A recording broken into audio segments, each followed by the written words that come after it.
Good morning friends. ഇപ്പോൾ നിങ്ങൾ PHP കഴിഞ്ഞ് വിചാരിക്കുന്നു നമ്മൾ അടുത്ത് പഠിക്കാൻ പോകുന്നതാണ് MySQL. പക്ഷേ നമ്മൾ ഈ MySQL പഠിക്കുന്ന മുന്നേ നമുക്ക് അറിയേണ്ട ഒരു കാര്യമാണ് വാട്ട് ഈസ് എ ഡേറ്റാബേസ്. ഞാനിപ്പോൾ ഡേറ്റാബേസ് എന്ന് പറഞ്ഞപ്പോൾ നിങ്ങൾ വിചാരിച്ചിട്ടുണ്ടാവും ഇതുപോലെ ആയിരിക്കും. അല്ല, അതുപോലെയല്ല. നമ്മളുടെ ജീവിതത്തിൽ നോക്കി വയ്ക്കുക,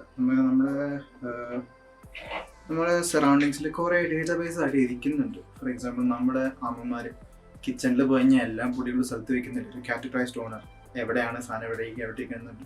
അതൊരു തരം ഡേറ്റാബേസ് തന്നെയാണ്. ഇപ്പോൾ നമ്മുടെ ഫോൺ ബുക്സ് എടുത്ത് നോക്കി ഞാൻ ഉപയോഗിക്കാറില്ല, ഫോൺ ബുക്സ് ഉണ്ടോയെന്ന് എനിക്കറിയത്തില്ല.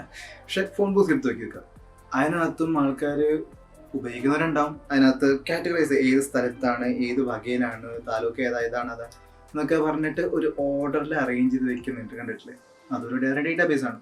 അപ്പോൾ റിലേറ്റഡ് ഇൻഫർമേഷൻസ് കളക്ട് ചെയ്തിട്ട് ഒരു സ്ഥലത്ത് വെക്കുക, ഒരു ടേബിൾ അല്ലെങ്കിൽ ഒരു ടേബിൾ വേണമെന്നില്ല, ഒരു സ്ഥലത്ത് ഒരു സ്റ്റോറേജ് സ്ഥലത്ത് വെക്കുമ്പോഴാണ് ഡേറ്റാബേസ്. ഇതിലാണ് നമ്മുടെ എല്ലാ ഡീറ്റെയിൽസും എല്ലാം നമ്മൾ. ഇപ്പം ഞാൻ വേറൊരു യാദൃശ്യമായ ഒരു കാര്യം പറഞ്ഞു. നിങ്ങൾ ഈ വാട്സാപ്പ് എടുത്ത് വയ്ക്കുക, വാട്സാപ്പിന് അതെങ്കിലും മെസ്സേജ് കാണുന്നില്ല, നല്ല സുന്ദരമായ ഒരു ഫ്രണ്ട് എൻഡ്. അതൊരു ഫ്രണ്ട് എൻഡാണ്, അത് ജീവാണ്. അതിന് പ്രത്യേകിച്ച് പണികളില്ല, ജസ്റ്റ് അയക്കുന്നുള്ളൂ.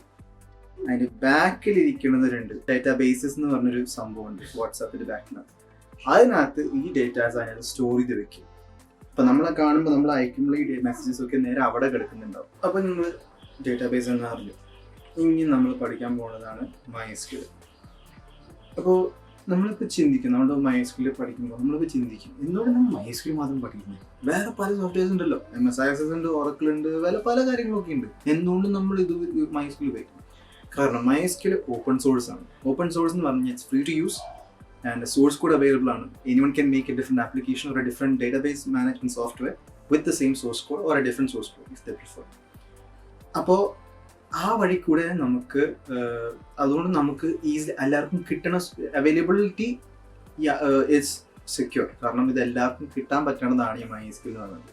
MS Access എന്ന് പറഞ്ഞാൽ അതിന് പൈസ കൊടുക്കണം, MySQL അതിന് ആവശ്യമില്ല.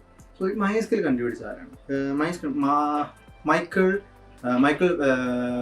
എന്ന് പറഞ്ഞ ആളുണ്ട്, പിന്നെ ആലൻ ലാർസൺ ഉണ്ട്, പിന്നെ ഡേവിഡ് എന്ന് പറഞ്ഞ ആളുണ്ട്. ഇവർ മൂന്നുപേരും കണ്ടുപിടിച്ചൊരു സോഫ്റ്റ്വെയർ ആണ് ഈ MySQL എന്ന് പറയുന്നത്. MySQL എന്ന് പറയുന്നത് ഉദ്ദേശിക്കുന്നത് മൈക്കിളുടെ മോളുടെ പേരാണ് MySQL, സ്ട്രക്ചർഡ് ക്വറി ലാംഗ്വേജ്. ഈ സ്ട്രക്ചർഡ് ക്വറി ലാംഗ്വേജിലാണ് എല്ലാം softwares, every major database management softwares are built from the source code of MySQL. എല്ലാം ഉണ്ടാവില്ല, പക്ഷെ ചില കമാൻഡ്സ് നമ്മൾ ഇനി ഫ്യൂച്ചർ പഠിക്കാൻ പോകുന്ന കമാൻഡ്സ് എല്ലാത്തിനും മിക്ക കമാൻഡ്സും ഇരിക്കുന്നത് ബേസിക് കമാൻഡ്സ് എല്ലാ സോഫ്റ്റ്വെയർസിൽ അവൈലബിൾ ആണ്. എല്ലാം ഡേറ്റാബേസ് മാനേജ്മെന്റ് സോഫ്റ്റ്വെയർസിൽ ബേസിക് കമാൻഡ്സ് ഉള്ളതാണ്. there is no change to that. പിന്നെ പഠിക്കാൻ പോകുന്ന കാര്യമാണ് അപ്പോൾ നമ്മളിപ്പോൾ MySQL പഠിച്ചു കഴിഞ്ഞല്ലോ. ഇനിയിപ്പോൾ നമ്മൾക്ക് ഇപ്പോൾ അറിയണ പല കാര്യങ്ങളുണ്ട്. ഇനിയിപ്പോൾ ഈ ഡേറ്റാബേസിൽ എന്ന് പറഞ്ഞാൽ കുറേ ലാംഗ്വേജസ് ഉണ്ട്. There are different categories to this languages. Mainly 5 languages categories ഉണ്ട്. ഒന്നാമത്തതാണ് DDL, that is data definition language. Second DML, data manipulation language. 3 DQL, data query language. 4 data control language. And fifth one TCL, transaction controlling language. ഇപ്പോൾ നിങ്ങൾ TCL transaction കേൾക്കുമ്പോൾ നമുക്ക് വിചാരിക്കും അത് bank related ആയിട്ടില്ല. Yes, bank related ആണ്. നമ്മുടെ ബാങ്ക്സും ഡേറ്റാബേസും ഉപയോഗിക്കുന്നുണ്ട്. നമ്മളിപ്പോൾ കാശ് ഡെപ്പോസിറ്റ് ചെയ്യുക, അല്ലെങ്കിൽ നമ്മളിപ്പോൾ പൈസ വേലാർക്കും കൊടുക്കുക, അങ്ങനെ എന്തെങ്കിലും ചെയ്യുമ്പോൾ അപ്പോൾ തന്നെ നമ്മുടെ അപ്പോൾ തന്നെ റിയൽ ടൈമിൽ തന്നെ ഈ അമൗണ്ട് അപ്ഡേറ്റ് ചെയ്തുകൊണ്ടിരിക്കുക. ആ കറക്റ്റ് എമൗണ്ടിൽ കിട്ടാൻ വേണ്ടി it gets updated every day. So that's how A database works. അപ്പോൾ നമ്മൾ ഈ MySQL വെച്ച് നമുക്ക് എന്തൊക്കെ വർക്ക് ചെയ്യാൻ പറ്റും നമ്മളൊന്ന് ഡിസ്കസ് ചെയ്യും. MySQL ഇപ്പോൾ നമ്മൾ പറഞ്ഞത് MySQL വെച്ച് നമുക്ക് ക്വയറീസ് ഉണ്ടാക്കാം, അല്ലെങ്കിൽ ഒരു പുതിയ ഡേറ്റാബേസ് ഉണ്ടാക്കാം, ഒരു സ്ട്രക്ചർഡ് ഫോം ഉണ്ടാക്കാം. പിന്നെ ഞാനിപ്പോൾ ഒരു കുറച്ചും ഡീപ്പ് ലെവലിൽ വേണമെങ്കിൽ പോകാം. ഒരു ഡീപ്പ് ലെവൽ തോട്ട് ഞാൻ പറയാം. ഇനി നമ്മുടെ കോളേജിനകത്ത് TCS ഉണ്ടല്ലോ. TCSും ഒരുതരം മാനേജ്മെൻറ്റ് സോഫ്റ്റ്വെയർ തന്നെയാണ്, ഡേറ്റാബേസ് മാനേജ്മെൻറ്റ് സോഫ്റ്റ്വെയർ ആണ്. ഫ്രണ്ട് എൻഡ് കാണുമ്പോൾ നമ്മൾ തോന്നുന്നില്ല, പക്ഷേ ഇത് back end it's A database. നമ്മളിപ്പോൾ ചിന്തിച്ച് നോക്കുക, നമ്മളിപ്പോൾ ലോഗിൻ ചെയ്തു TCSൽ. നമ്മൾ ലോഗിൻ ചെയ്തപ്പോൾ നമ്മളിപ്പോൾ പാസ്വേഡൊക്കെ അടിച്ചു, എല്ലാം റെഡി ആവും. നമ്മൾ മാർക്ക് കഴിഞ്ഞു. നമുക്കിത് എഡിറ്റ് ചെയ്യാൻ പറ്റുമോ? ഇല്ല. പക്ഷെ എഡിറ്റ് ചെയ്യാൻ പറ്റുന്ന ആർക്കാ കൊടുത്തിരിക്കുന്നത്? ടീച്ചറിനൊക്കെ മാത്രമേ പറ്റുള്ളൂ. അപ്പോൾ what does it mean? It means that ഈ ഡേറ്റാബേസ് ആർക്ക് വേണമെങ്കിൽ ഉപയോഗിക്കാം. യെസ്, പക്ഷെ ചില ആൾക്കാർക്ക് സ്പെസിഫിക് പെർമിഷൻ ഉണ്ടാവും. സ്റ്റുഡൻസിന് ഒരു ലെവലുണ്ട്, മാർക്ക് വ്യൂ ചെയ്യാം, മാർക്ക് കാണാം, എന്തെങ്കിലും തെറ്റുണ്ടെങ്കിൽ യു കാൺ ഡു എനിത്തിങ്, ഒരു ചേഞ്ചസും വരുത്താൻ പറ്റില്ല. അത് ആരുടെ കയ്യിലായിരിക്കും?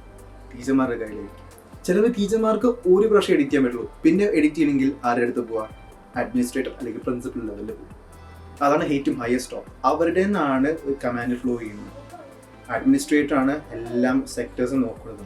സ്റ്റുഡൻസിന് ഏറ്റവും കുറഞ്ഞ ലെവലിൽ, ടീച്ചർമാർക്ക് കുറച്ചുകൂടി permission.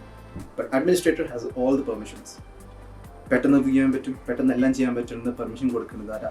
Administrator. So every database manager, every database in the world will have an administrator. ഇത് നോക്കുന്നതും ഇത് മെയിൻറ്റെയിൻ ചെയ്യുന്നതും ഇത് ദിവസം അപ്ഡേറ്റ് ചെയ്യുന്നതും എല്ലാം ചെയ്യാനുള്ള പെർമിഷൻ കൊടുക്കുന്ന ഒരു ആൾക്കാണ് അഡ്മിനിസ്ട്രേറ്റർ എന്ന് പറയുന്നത്. So that is what basically at MySQL or database management is basic. അപ്പോൾ നമ്മൾ എന്തൊക്കെ പഠിച്ചു? MySQL ഒരു സംഭവ സാധനമാണ്, ഒരു ഡേറ്റാബേസ് മാനേജ്മെൻറ്റ് സോഫ്റ്റ്വെയർ ആണ്, ഒരു ഓപ്പൺ സോഴ്സ് ഡേറ്റാബേസ് സോഫ്റ്റ്വെയർ ആണ്. അതിനകത്ത് നമുക്ക് ഡേറ്റാബേസ് മാനേജ് ചെയ്യാൻ പറ്റും, ഡേറ്റ നമുക്ക് മാനിപ്പുലേറ്റ് ചെയ്യാൻ പറ്റും. നമ്മൾ 5 ടൈപ്സ് ഓഫ് ലാംഗ്വേജസ് പഠിച്ചു കഴിഞ്ഞു. അതാണ് DDL, DML, DCL, DQL, TCL. അതെങ്ങനെ വ്യൂ ചെയ്യുക, അതെങ്ങനെ പ്രോസസ്സ് ചെയ്യുക, എങ്ങനെ ഡേറ്റാബേസിന് ഡിഫറെൻറ്റ് പെർമിഷൻസ് കൊടുക്കാൻ പറ്റും എന്ന് വെച്ചാൽ ഏത് ആൾക്കാർക്കൊക്കെ പെർമിഷൻ, ഏതൊക്കെ വ്യൂ ചെയ്തൊക്കെ സെക്ഷൻസ് വ്യൂ ചെയ്യുന്നൊക്കെ നമ്മൾ പഠിച്ചു. So that's what basically what MySQL is and what database is. ഇത് നിങ്ങൾക്ക് കുറച്ചുകൂടി ഇൻഫർമേഷൻസ് വേണമെങ്കിൽ ഞങ്ങൾ ഡോക്യുമെൻറ്റേഷൻസ് വീഡിയോ നിങ്ങൾ ടെലിഗ്രാം ഗ്രൂപ്പിൽ പ്രൊവൈഡ് ചെയ്യുന്നുണ്ട്. നിങ്ങൾക്കത് വേണമെങ്കിൽ ഞാൻ ഡിസ്ക്രിപ്ഷനിൽ ഇട്ടയക്കാം. So thank you for watching. Hope to see you again. Please do share, like and subscribe and leave a comment. Thank you for watching.